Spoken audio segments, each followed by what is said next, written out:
22 अप्रैल 2025 को जम्मू कश्मीर के पहलगाम में हुए आतंकी हमले ने पूरे भारत को झकझोर कर रख दिया। इस हमले में 26 से 28 लोगों की मौत हुई, जिसमें ज्यादातर पर्यटक थे और इसे 2019 के पुलवामा हमले के बाद कश्मीर में सबसे बड़ा आतंकी हमला माना जा रहा है।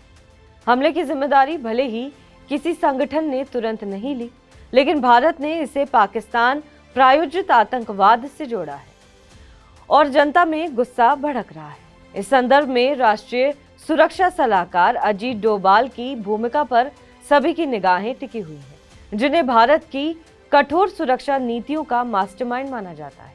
पहलगाम हमला, पृष्ठभूमि और संदर्भ।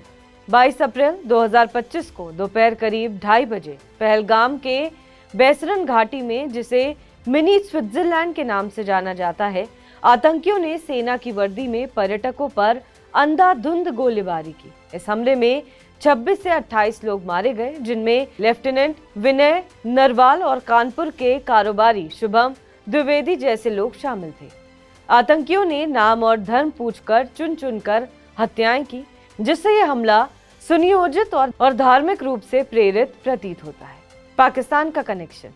भारत ने इस हमले को पाकिस्तान से जोड़ा है, विशेष रूप से पाकिस्तानी सेना के प्रमुख आसिम मुनीर के हालिया भड़काऊ बयानों के बाद। एक स्थानीय निवासी ने कहा, हम चाहते हैं कि पाकिस्तान को ऐसा सबक सिखाया जाए कि वो आइंदा आतंकवादी भेजने का सोचे भी ना।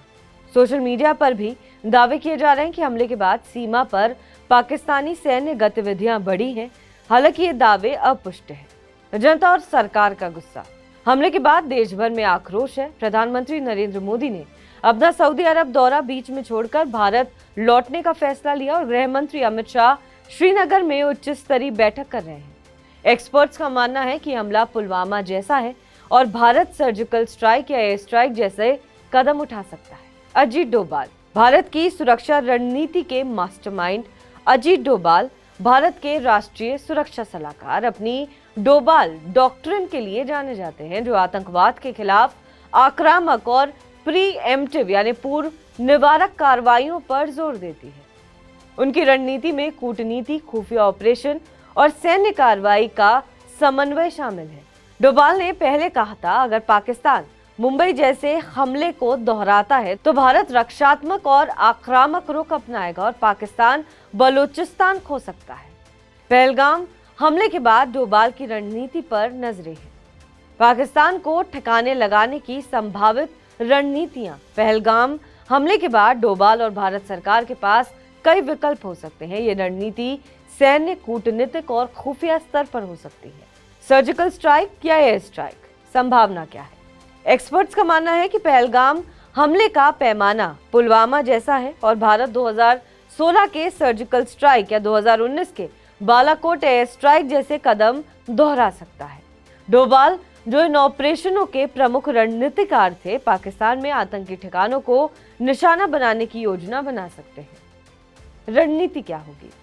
खुफिया जानकारी के आधार पर लश्कर-ए-तैयबा या जैश-ए-मोहम्मद जैसे संगठनों के प्रशिक्षण शिविरों पर लक्षित हमले किए जा सकते हैं।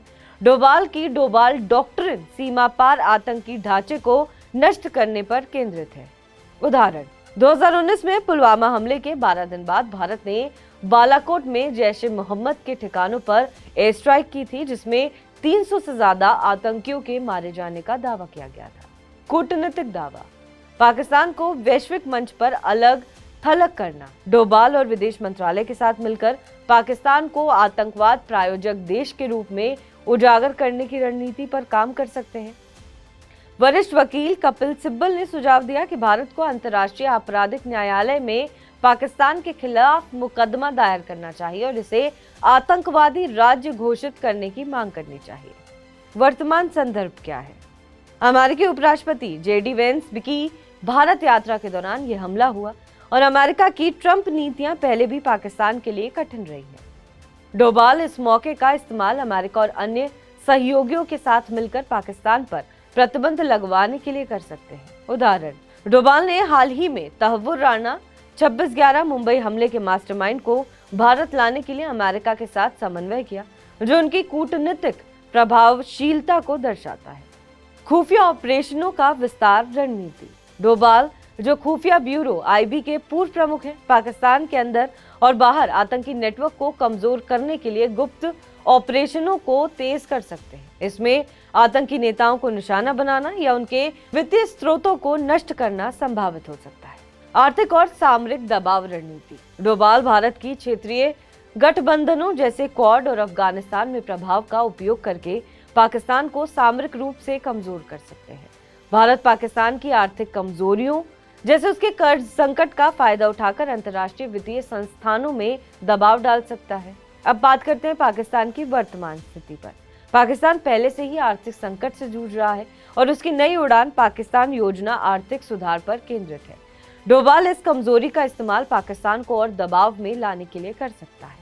उदाहरण के तौर पर भारत ने पहले FATF यानी फाइनेंशियल एक्शन टास्क फोर्स में पाकिस्तान को ग्रे लिस्ट में रखने के लिए प्रभावी ढंग से काम किया था। वर्तमान परिदृश्य और चुनौतियां। भारत की स्थिति। पहलगाम हमले के बाद भारत सरकार अलर्ट मोड में है। सेना ने 2 आतंकियों को ढेर कर दिया है और सर्च ऑपरेशन जारी है। डोभाल और अमित शाह की देखरेख में श्रीनगर में उच्च स्तरीय बैठक हो रही है और पीएम मोदी को जल्दी कार्रवाई का फैसला बताया जाएगा। पाकिस्तान की इन सब के बीच क्या प्रतिक्रिया है? पाकिस्तान ने हमले से किसी भी संबंध से इनकार किया है, लेकिन ये दावा भारत में विश्वसनीय नहीं माना जा रहा है। सोशल मीडिया पर दावे हैं कि सीमा पर पाकिस्तानी वायुसेना की गतिविधियां बढ़ी हैं, लेकिन ये अपुष्ट है। बहरहाल इस खबर पर आपका क्या कुछ कहना है, हमें कमेंट करके जरूर बताएं। बाकी देश और विदेश की तमाम बड़ी खबरों के लिए आप देखते रहें TV9 डिजिटल।